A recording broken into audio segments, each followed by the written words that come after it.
Let me ask you something. What if the biggest wealth transfer of this decade is happening right now? And most people don't even realize it. Because this isn't just about politics. It's not even just about the stock market. It's about who understands what's happening and who gets left behind. Back in 2025, the president told Americans to go out and buy stocks. Right after that, the market hit new record highs again and again and again. Some people called it market manipulation.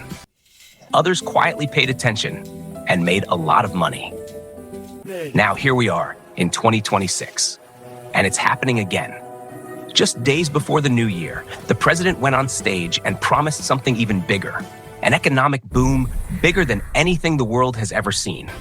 And then right after that, the Treasury Secretary stepped forward and said something that made investors sit up straight. He said 2025 was just setting the table, and 2026 is the feast. Now let me be very clear about something. No one has a crystal ball. No one can predict the stock market with certainty. But what we can see is that the US government is spending more money than ever to keep the market moving higher in 2026.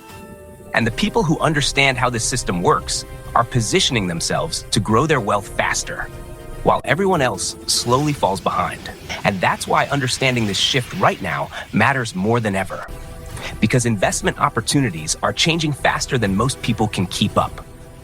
Artificial intelligence is changing entire industries. Government policy is reshaping where money flows. The Federal Reserve is changing how money moves through the economy.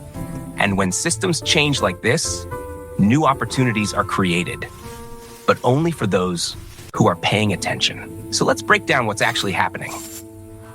The president has said this economic boom in 2026 will be driven by three main things: lower interest rates, more government stimulus, and one very important goal: not letting the stock market collapse. Let's start with interest rates. There are two kinds of rates you should care about.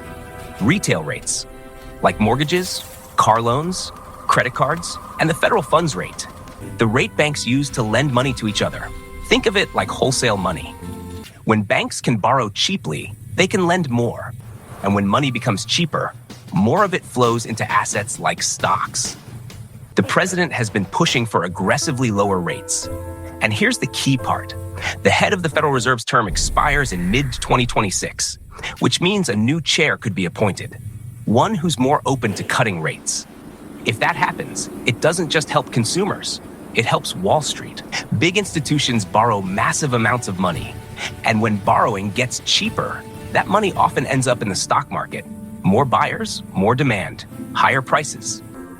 Now let's talk about stimulus. When people hear stimulus, they think checks. That's not what this is about. This is about policy. Tariffs have changed global trade. China has restricted rare earth exports, and those materials are critical for technology, defense, and AI. So the US is doing something different now. Instead of relying on other countries, it's making it easier to mine and produce these materials at home.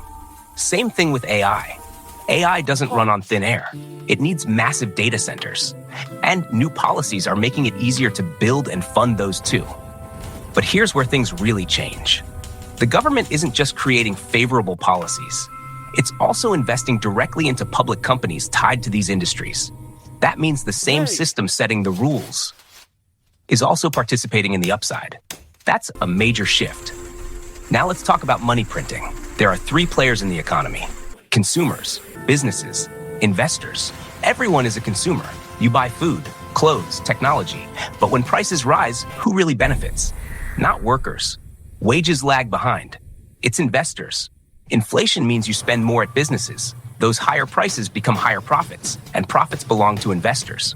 After years of pulling money out of the system, the Federal Reserve ended that policy in late 2025. And almost immediately, money started flowing back in. That trend is expected to continue in 2026. And finally, deficit spending.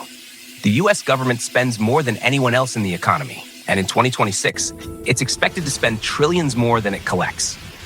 That money doesn't disappear. It moves through the system, into companies, into markets, which again benefits investors. Now, here's the part most people don't talk about.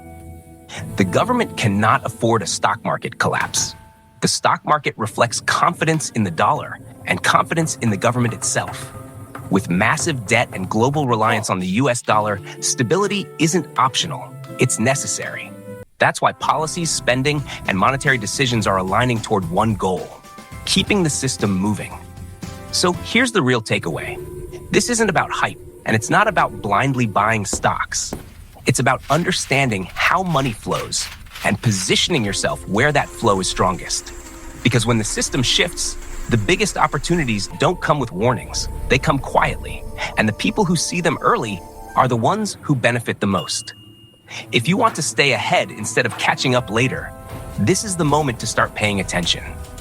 Because 2026 isn't just another year. It's a turning point.